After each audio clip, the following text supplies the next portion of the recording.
Hello, Internet, and welcome to my live reaction for Yona of the Dawn, chapter 197. When we last left our heroes, we continued the Yonhi flashback, this time learning all about the death of Yuhan, as we heard from Kaisuk, Kaishuk, depending on the translation. He was killed by Il, because Il believed that Yuhan killed Kashi. We're still not entirely sure if he did that.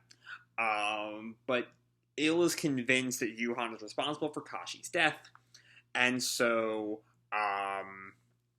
Il killed Yuhan, and Suwon has decided to wait to see if Il is a good king before he makes any move against him, which we know that he will by the start of the series. So, all that being said, let's jump right on into chapter 197, Unsteady Handwriting. We have this double color cover with all four dragons laying on pillows. Is real cute. Yeah, it's just good shit there. You got like Jeha playing with what's the squirrel's name? Ao? I think Ao is the squirrel's name. Like playing with Ao on Shina's head. It's just some good shit. Anyway, we open back in the present with Yona reading the diary. She might have reached the end of it, and then she looks up, maybe holding back tears, due to what she's read. Mother was murdered by Uncle Yuhan, and that's why Father killed him. It says here that I wasn't riding in the carriage that was attacked, but it must have been because Mother felt something and didn't allow me to. She protected me. Oh yeah, we've kind of been thinking about this from Yonhi's perspective. I haven't really considered Yona's perspective. Learning that Yuhan killed her mother. It feels like something I should have been considering, though, even though I really wasn't. The headache, then she's back to reading in the diary. The headaches get more unbearable with each day, and it's become hard for me to remain conscious. I'm bound to leave this world before long. This memoir, which I've inconspicuously put down, is the humble fruit of my resolve to entrust my recollections to you, my lord, before the light of the mind abandons me. Who is the you there? Because the only people who would be reading this, the only people she'd be calling Lord might be maybe Yuhan, probably not Suwon, unless this was written after Suwon became king. When this excerpt was written is not entirely clear. I've tasked my trusted medical officer Suime to see to it that it reaches your hands. Okay, so she's trying to give this to someone. Your Majesty ill. Oh. Okay. That clarifies things. How long ago was this? Is this like right after she stumbled on Suwon? Does that mean that Il knew about what Suwon was planning to do the whole time? Okay. I beg you to find it in yourself to forgive the abrupt one-sided delivery of such a nature, as well as the feeble calligraphic skill that issued forth this unsightly jumble of words. We also like the font for this section has been very kind of rough and kind of handwritten. If perchance your majesty holds in contempt all that pertains myself and Lord Yuhan, please find your satisfaction in consigning this written account to the flames. And Yona thinks this memoir was not originally in Suwon's, but in Father's possession? And back to the writing.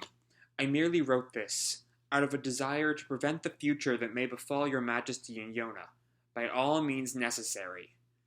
So here we see Yonhi side with Il against her own husband.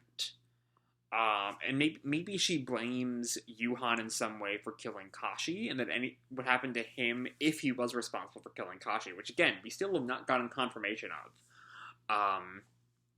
But if he did do that, then it was justice that Yuhan died.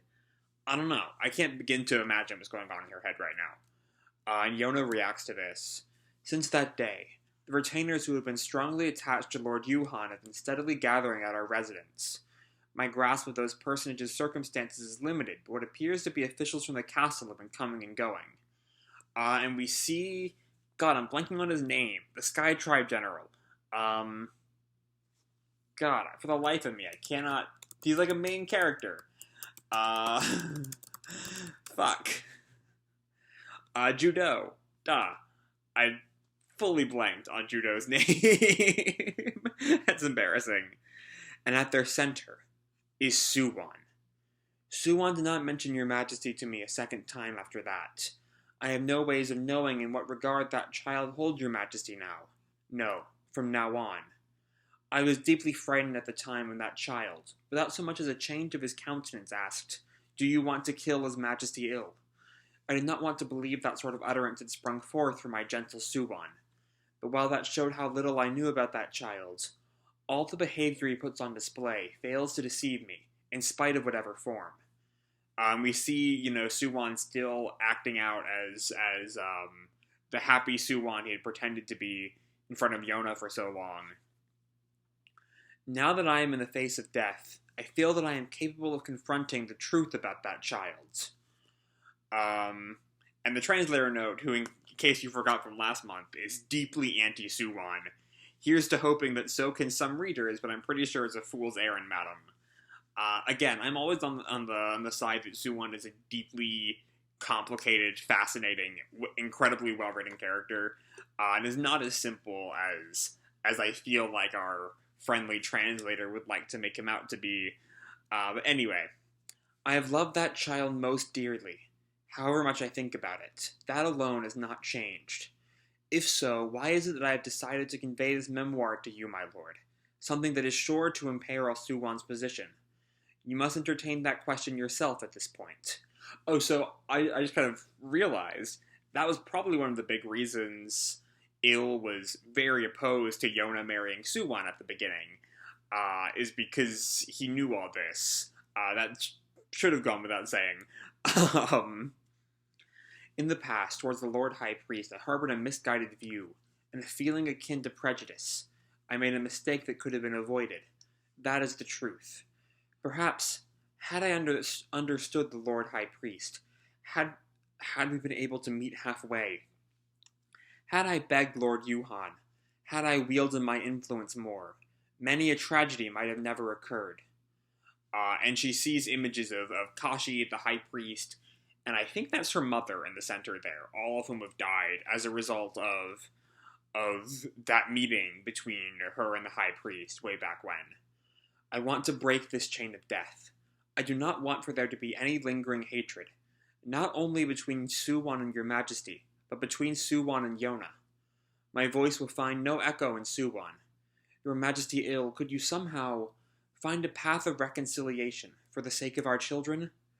In view of the little time I have left, forgive me for thinking of nothing but my own convenience. The truth is that when we met for the last time, I wished for us to talk more. May your majesty ill's reign overflow with unceasing joy. And Yona reaches the end of the book. The memoir ends here. Lady Yonhee asked father for reconciliation. So that brings up a question, though.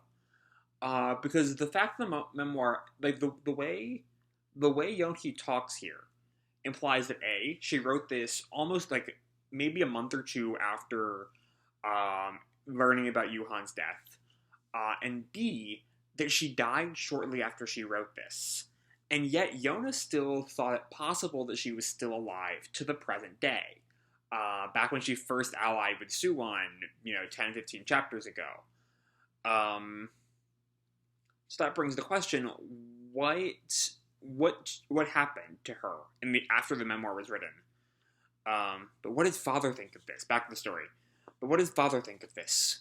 If he read this, he must have known Suwon would come for his life one day. And she flashes back, like I did a minute ago, to Il saying it mustn't be Suwon about her husband. No matter how much you wish it, I cannot give you Suwon. He said that because he knew, or because he's Uncle Yuhan's son. Did he bear a lingering grudge? So that bit about him being Uncle Yuhan's son is not because of any incestuous things, but just because of the murdering. Anyway, Yona looks over and sees a bookmark, it looks like. There's something inside this bookmark. And she undoes a ribbon and pulls out a folded sheet of paper with more writing on it. This is Father's handwriting. Why is it in the bookmark? We have a translator note here. Japanese letters have a drier style and omit politeness formula like dear, but it would sound awkward in English without. Oh, that's about the line we're about to get to. Dear Miss Yonhi, I wonder whether you have already departed. This is a letter addressed to Lady Yonhi. So that translator note is about the dear right there. This translation is effectively what he said. It's strange to write someone who will obviously only read if they're not deceased, but less so if we consider this letter may have never been actually sent. Okay. Knowing that it will fail to reach you even if I write it on something like this, I could not stop my tears upon reading your letter. I faced you through your writing, as I face myself now.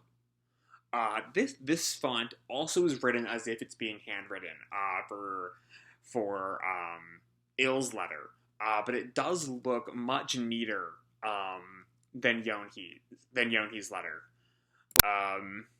God, all this talk about the font is giving me Blue Exorcist flashbacks. Anyway, finding yourself caught up in the many years of estrangement between us brothers has weighed heavily on your heart. You seem to have been blaming yourself for the suppression of the priests and the severing of our ties, but you are mistaken. From our tender years, be it our dispositions or our ways of thinking, we had been at variance.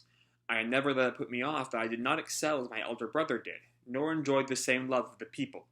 And we see Yuhan, confident, strong, and then we see Ill, kind of very, very, small, bookish, round, where Yuhan is like more defined. But when you, someone of the same stock as the Crimson Dragon King, made your appearance, a sordid envy poured forth from me all at once. Still, that was not your fault. There was no mutual trust between us brothers, and we see a flashback of Yuhan striking Ill. I remember the scene. I think this is in the temple, because what was precious to my elder brother and what was precious to me differed completely. The same applied to the things we had no desire to experience. They were mutually exclusive. I knew that I was a cause of concern to elder brother. However, because since long before I had been a dismal failure at speaking up to him, my body would tremble. I would be at a loss for words, and I would end up blurting out things that were not what I really ought to say. No matter how many years pass by, I shall regret that memory. That Yona was the reincarnation of the Crimson Dragon King, or that Kashi was her exalted mother. Those were not the things that I wanted to tell him, that I wanted him to understand. We see a flashback of Ill's killing Yuhan. I loved Kashi, to the depth of my heart. And then the translator note says, the sounds you're listening to are the heads exploding as Ill the loveless cultist goes down in flames. Again, the translator note is very biased. Just as you were more precious to anything to my elder brother, I wanted him to believe that I too had someone who was irreplaceable, and that she had not swindled me or anything of the kind. And then Kashi says, a flashback of what Kashi says, I think the reason Lord Ill said he was happy was that he'd been blessed with a red-haired child. It seems to be counter to what Ill is saying, is the opposite of what Ill is saying here. Now I think of it, I never conveyed my feelings to Kashi clearly.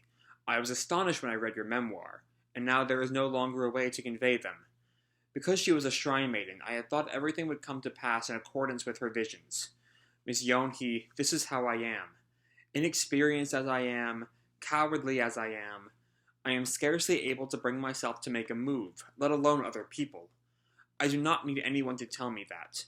I am not up to the task of being a king.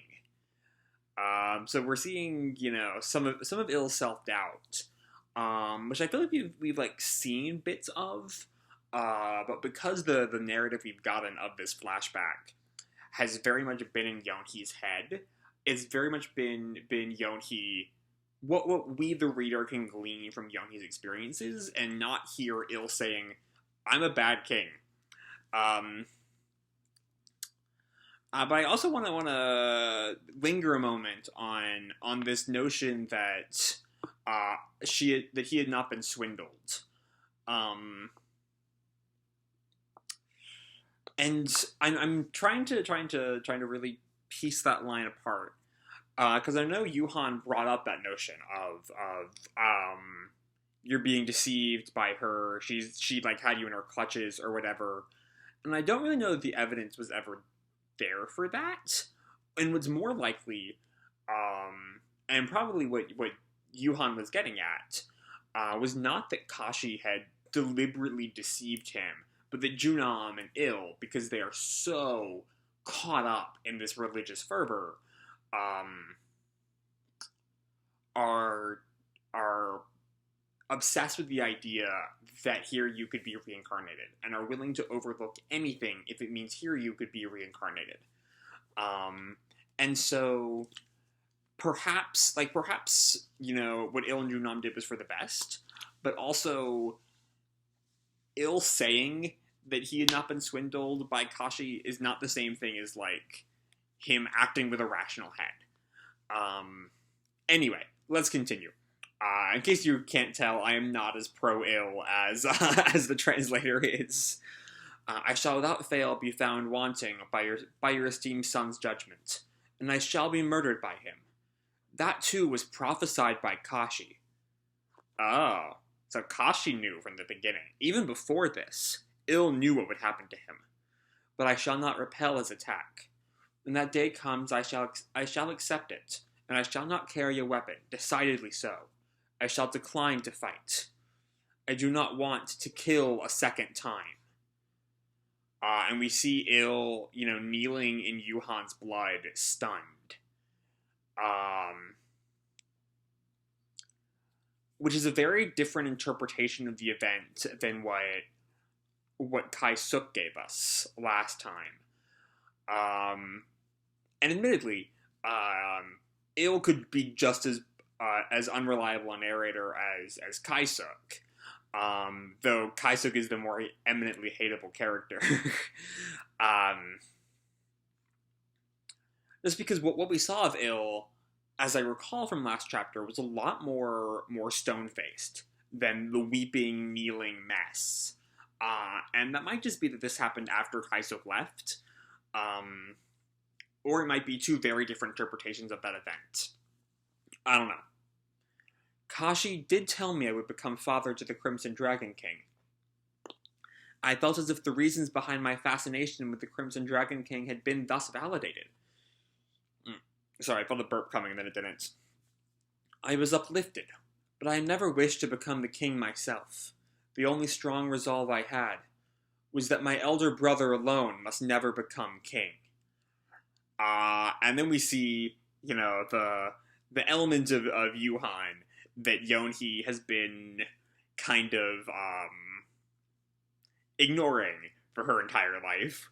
Yuhan, the brutal prisoner killer that was so important to the Jing arc.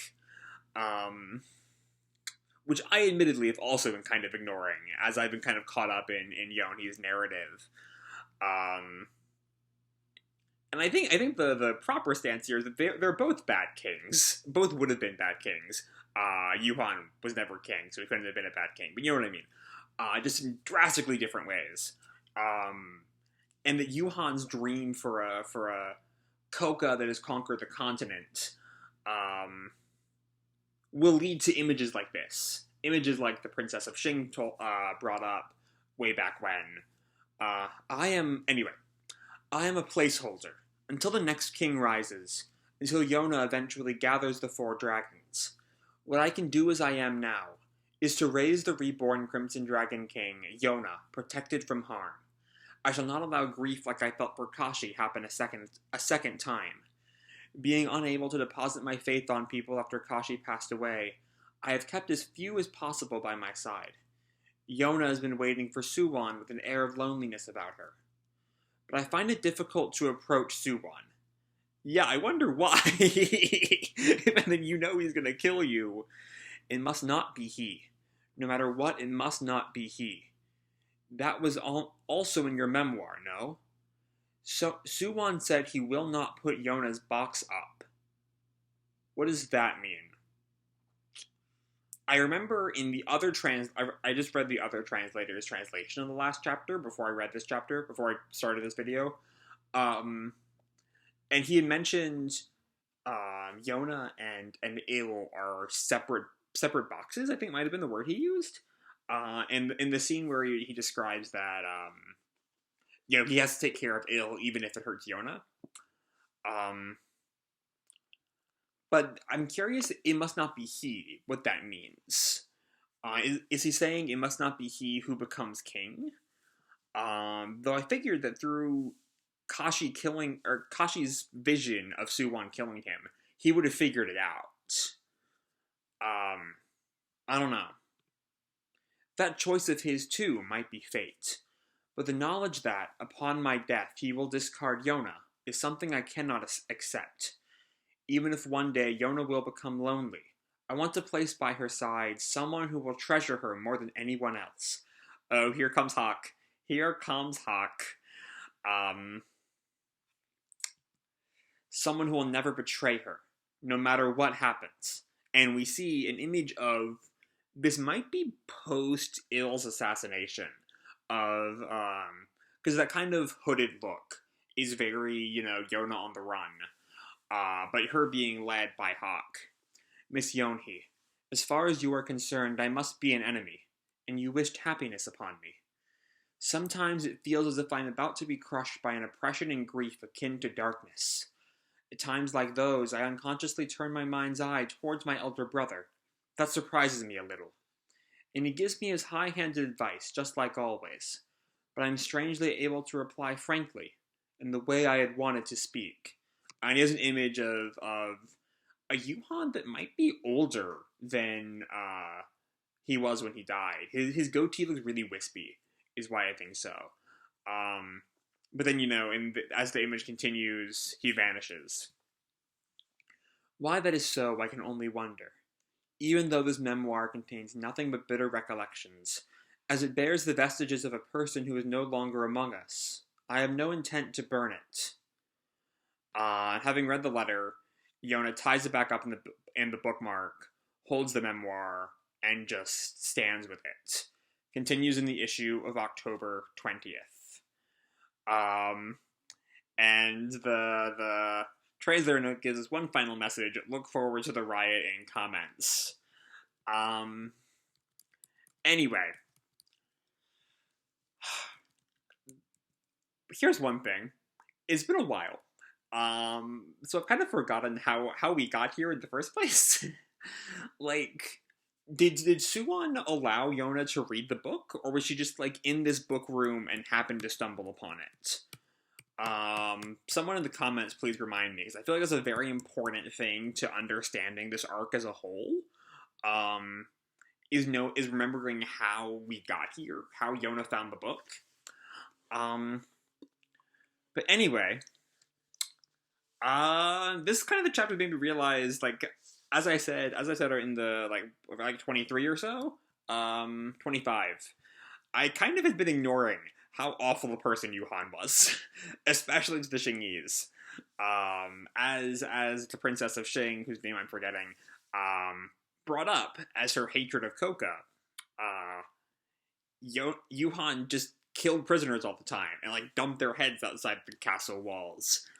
And part of that is just seeing Yuhan through Yonhee's perspective. She is either never knew about this or is blind to it. She only sees Yuhan as, the kind, strong, loving husband, and doesn't see his torturing, his murdering, his warmongering.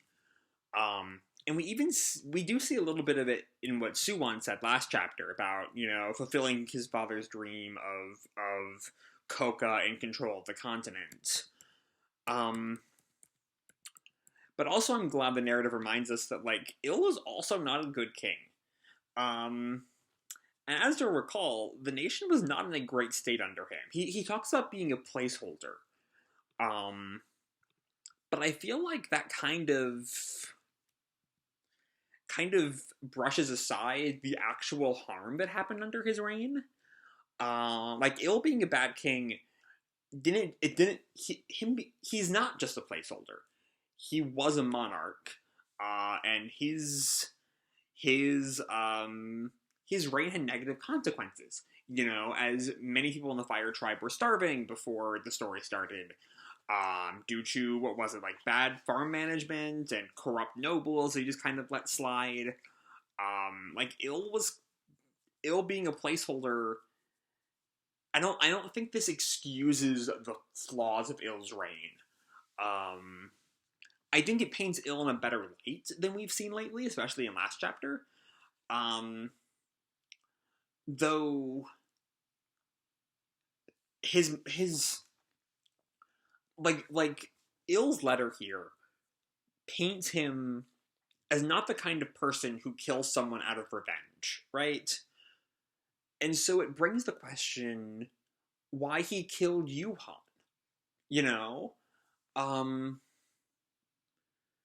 Because his killing of Yuhan is if it's not just plain revenge, he killed Kashin, so he must die. What provoked it? Like, it's not like if Yuhan had come at Il, saying that Yuhan deserved to be king, he would be the one who could lead Koka into a new golden age or whatever, and then Il stabbed him from behind or something. That would track. Like, that would explain why he would kill Yuhan. And unless Kaisuk is deliberately lying, because again, this is an arc filled with very, very particular narrators.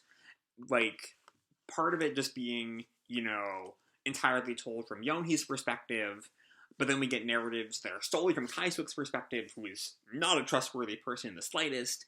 Narratives that are solely from Il's perspective, who maybe we can trust a little more. I think there's still room to doubt everything that's happened in this arc, especially in the last two chapters. Though I do believe Il believes every word that he writes. Whether or not he's, like I brought up with the swindled line, whether or not he's right in his beliefs is another matter altogether.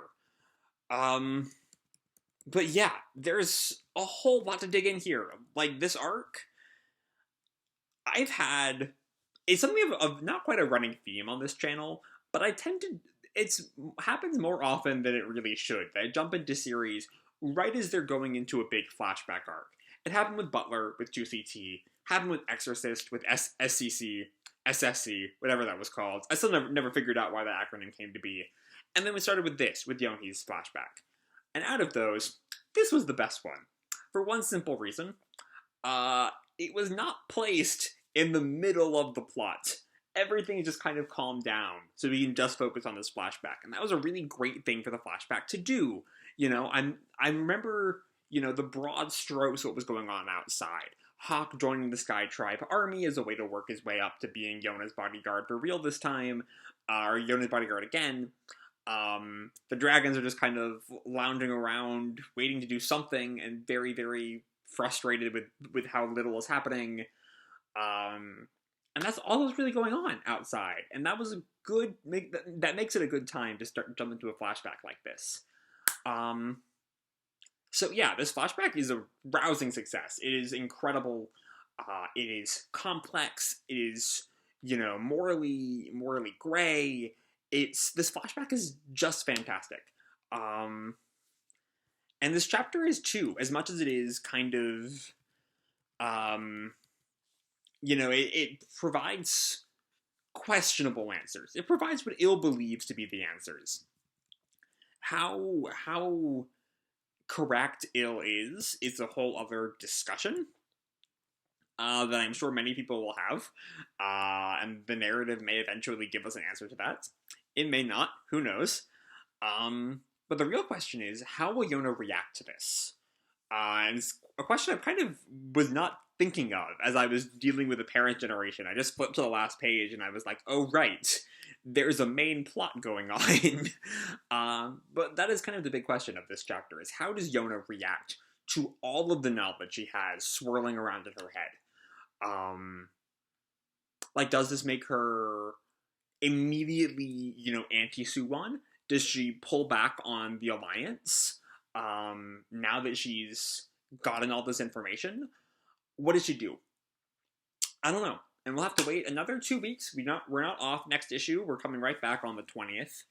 But until then, that's all I have to say for this video. So I hope you all enjoy the chapter and the video itself. If you did, feel free to drop me a like or subscribe or, do whatever makes you happy, And remember, your life is your own, okay? Bye!